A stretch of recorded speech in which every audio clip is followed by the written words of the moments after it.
5 seconds to go. Fans want her to shoot. She's going to dribble out the clock at the orders of Brian Boyer. And the Lady Indians have defeated the University of Arkansas 98-84. 21 wins on the year for Arkansas State. Here comes the student section onto the floor. It's a madhouse at the Convo, and the Lady Indians advance to the quarterfinals of the women's NIT. That was the scene at the Convocation Center on March 21st, 2005, as A-State fans celebrated the victory over the University of Arkansas Lady Razorbacks in the second round of the WNIT. A lot has changed since 2005. The Convocation Center is now known as First National Bank Arena, and Lady Indians, as they were called then, are now the Red Wolves. But the memories of that victory still live on with A-State fans. For the next 30 minutes, we will hear from players and A-State fans about that victory and look ahead to what the future holds for both the Red Wolves and the Lady Razorbacks.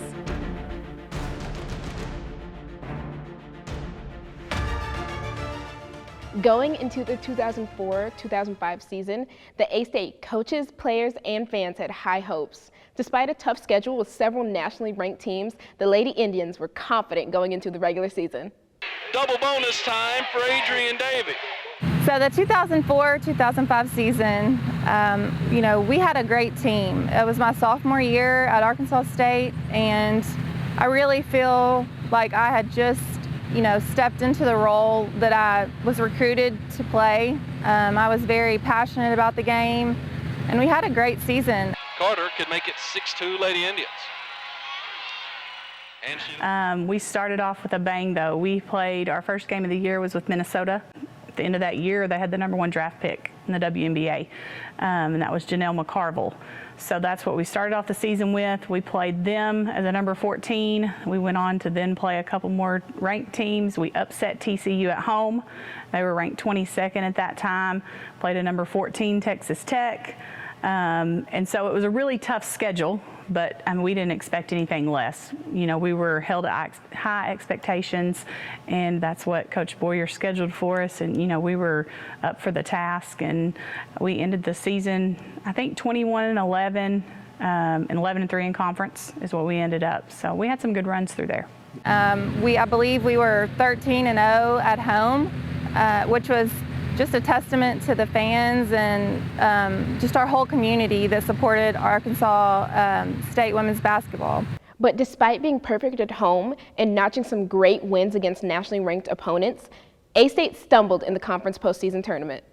We kind of had some hopes of getting a bid into the NCAA tournament. We ended up getting upset in the conference tournament, so that was not an option. So we knew the NIT was our next choice.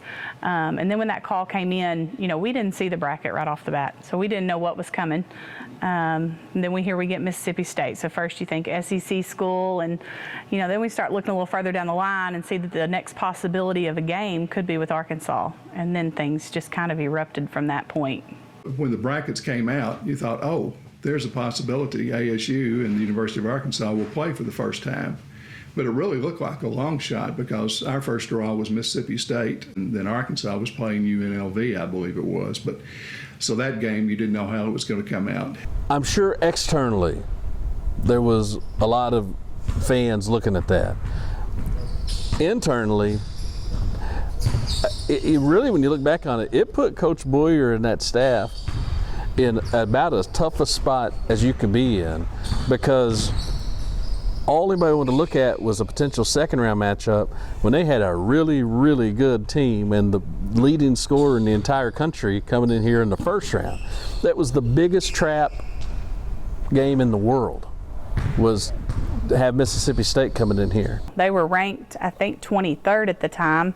They had the leading scorer in the nation, Tan White.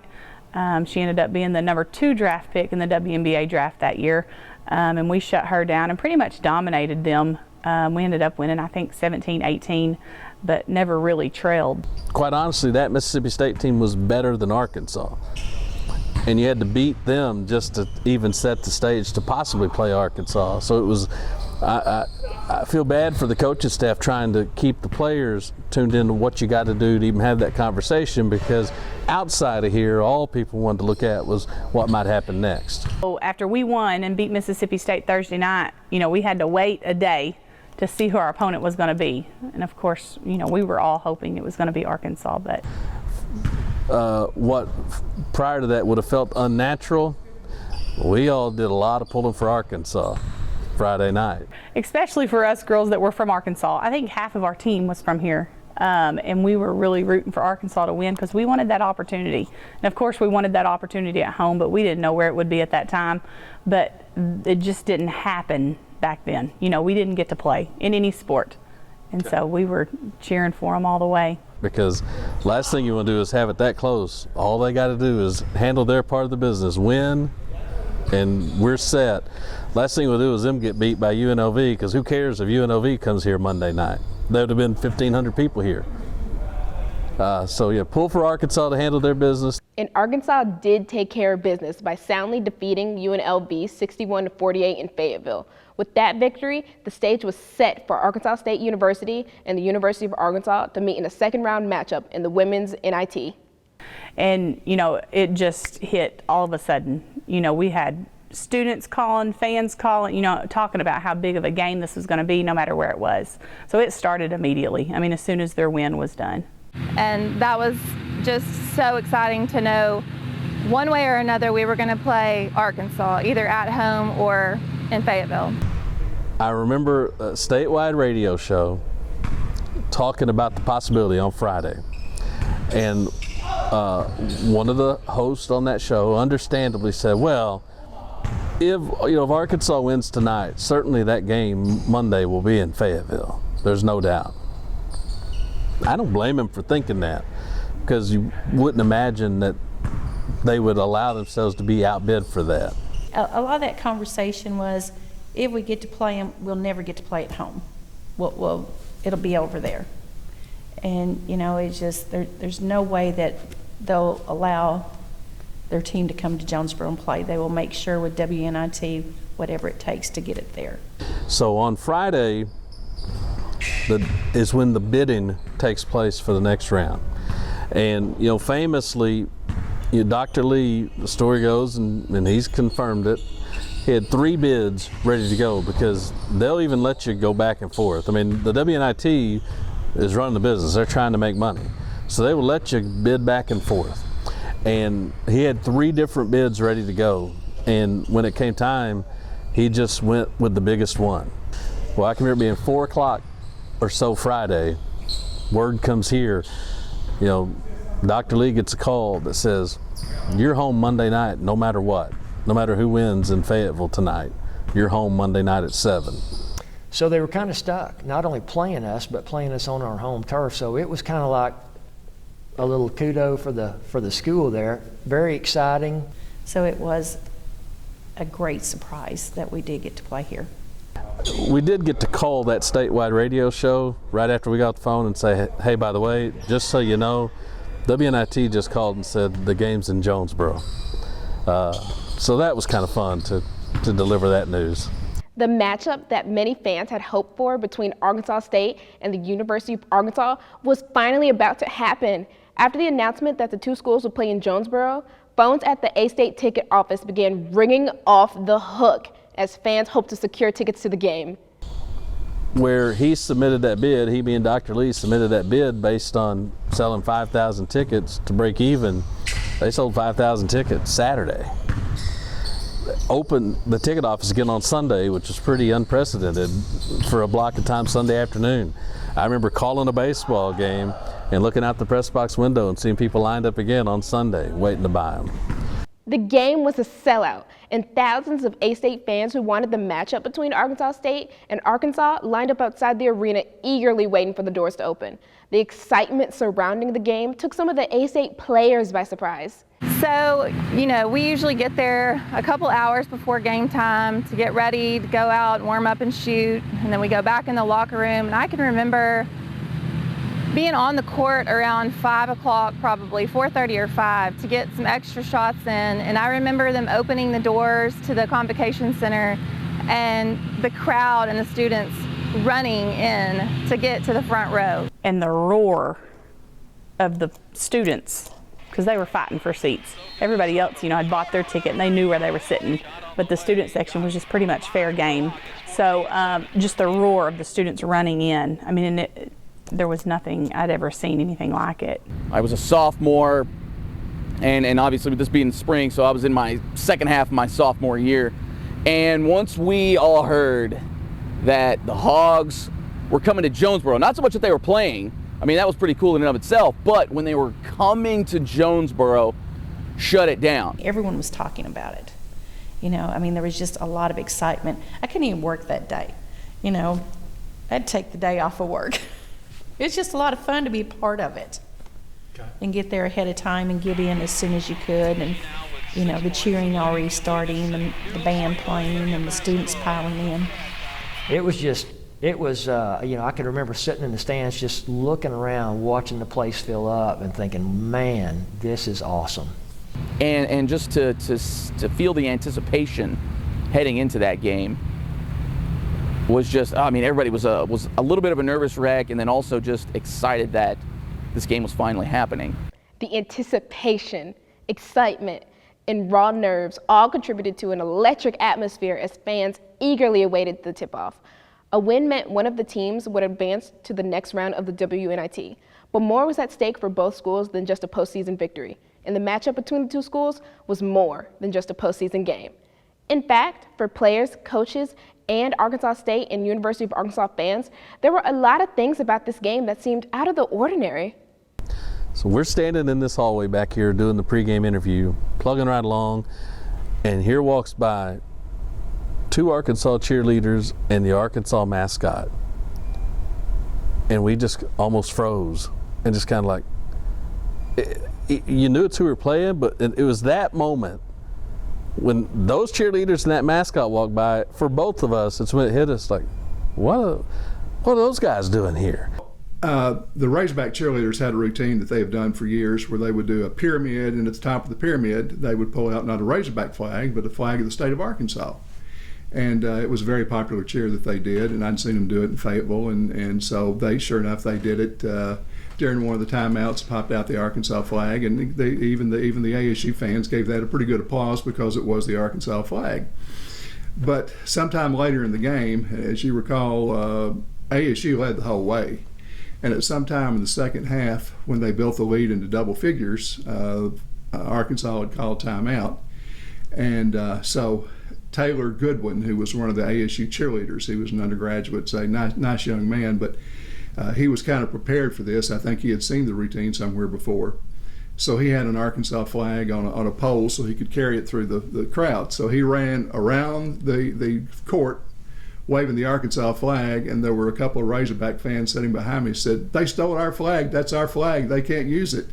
And I just didn't say anything, but the people around were chuckling because they didn't realize that flag of the state of Arkansas belonged to all of us. I think we all just kind of looked around with our mouths wide open like, is this really happening? Everyone came in, faces painted, signs, some of them had their shirts off.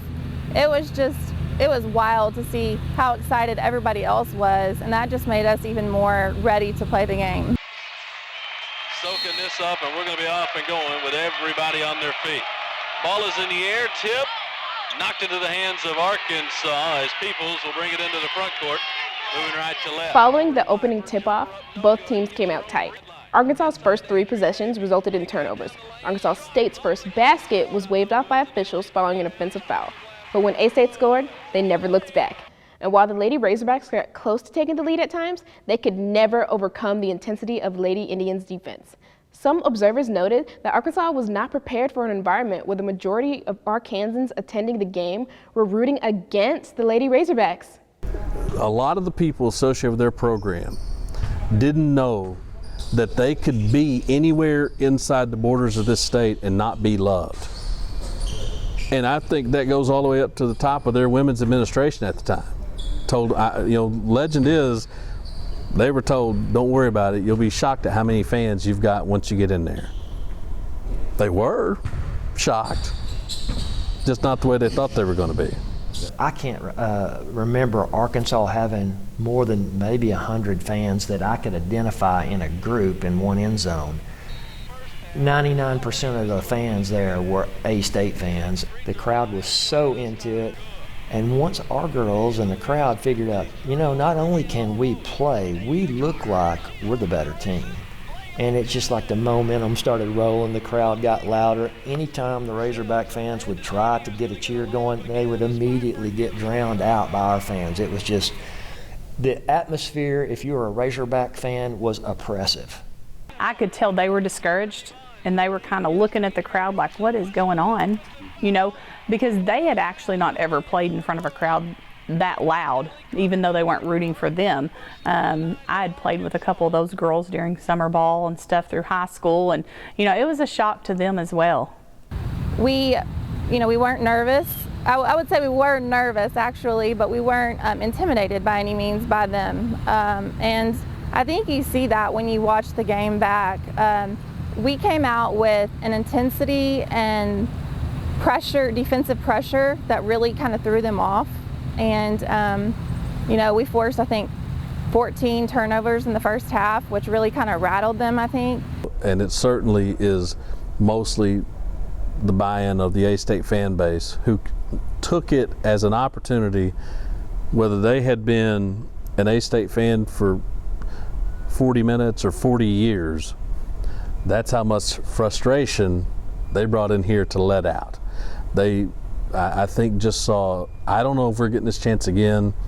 We're going to make the most of it. And they certainly did. Looking in for Davey, it's not there, so Carter will cross over, get to the free throw line, pull up jumper, good. Allie Carter just abused Rochelle Vaughn. She has 17, it's 46-35, Arkansas wants a timeout.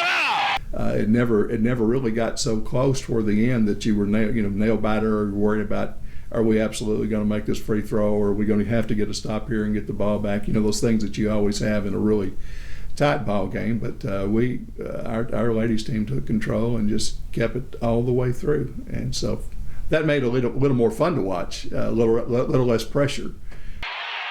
98-84, Lady Indians are going to win the state championship and advance in the NIT.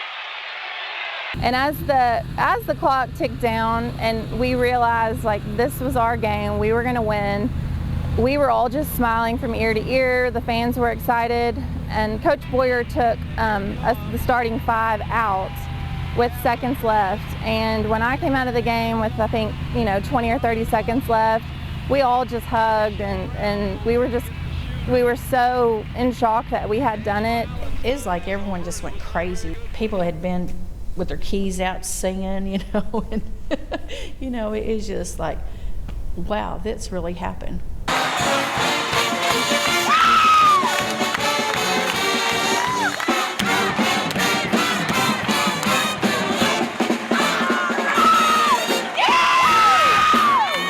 Of course, we celebrated on the court first. The student section rushed the court, and I think it just kind of shocked Arkansas. I mean, they didn't really know what to expect, but the celebration was amazing. Here comes the student section onto the floor.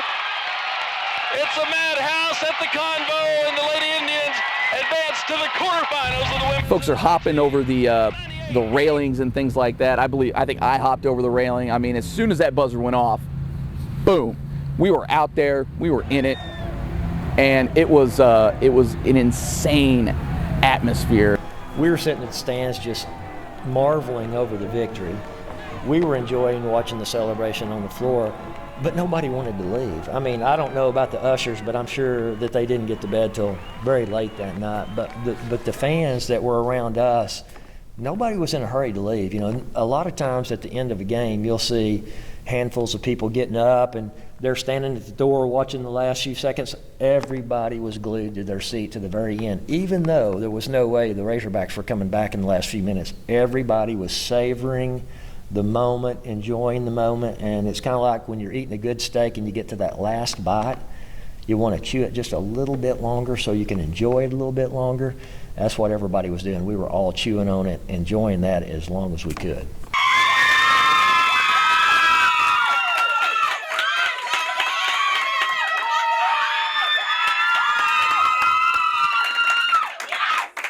It was crazy. It was crazy. We always come in, coaches meet out in the hallway before they come in. None of that happened. Athletic director was already there and congratulating us. This means more than, as Coach said, than you 15 girls sitting in here. Y'all were playing for 350 student athletes that wear that same jersey. You're playing for 10,000 students that are here. And you're playing for all high school women's basketball, junior high, pool league basketball girls around. And now they all, when they're out there playing, they want to be wearing a shirt, a jersey that says Arkansas State. From the tip, and I had said this after the game, there was not, and I even told my parents this, there was not one moment that I felt like that we would lose that game. Not even before the game. I mean, I just had that much confidence in us as a team and my teammates and my coaches and the crowd, and we weren't going to let that many people down. It was a win for us and for the coaches, but it was also just a win for Arkansas State in general. That made me feel really proud and really good to be able to tell my friends and my family that for years to come, that I was a part of something so special. Because it was just something that we all wanted, and we felt we had worked hard for, and we had proven to our state that, we could battle with them, because everybody thinks of Arkansas as the school of Arkansas. And Arkansas State, we showed them who we were and where we were on the map. The victory over the University of Arkansas in 2005 is one of those games that A-State players and fans will talk about for years to come. Even after all these years, the game still carries a special meaning. The crowd, the 10,892 people. We always had great crowds that whole year. We'd averaged 2,000 or 3,000 people, and we thought that was a lot for a women's basketball game. But being on the court and that crowd, every seat being full, and the energy that was there, I mean, that's the number one thing that I remember. I just remember hugging all my teammates, but my best friend to this day still is Tabitha Christian, and she's from Huntsville. So we hugged at the end of the game, and it was so cool to be able to, do that together with my teammates. Really, my most vivid memory was that court storming. I remember the lines too at the beginning, before everybody could get in. I mean, every single corner of that arena just had a line. The fans were, giddy with excitement. Everybody was high-fiving. It didn't matter if they had not washed their hands all week or whatever. I mean, it didn't matter. People were hugging people that didn't know each other. And you look at it now, it's 16 years later, and it's only right now they're starting to talk about the possibility of regular competition between the two. But this game will always be the first time that it happened. At Jonesboro anyway. Of course, we had the NIT game in Fayetteville when Arkansas State went up there, but it was the first time ASU won in the major competition against the University of Arkansas. So I think that game will always be remembered for that, if nothing else.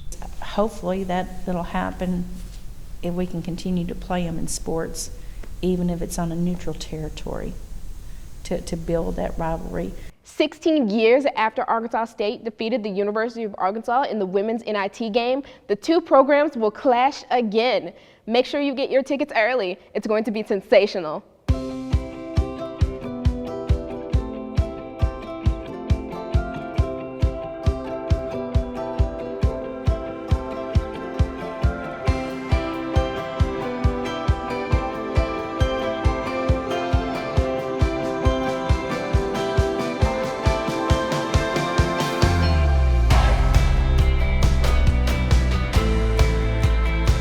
So what did Arkansas State's victory over the University of Arkansas prove?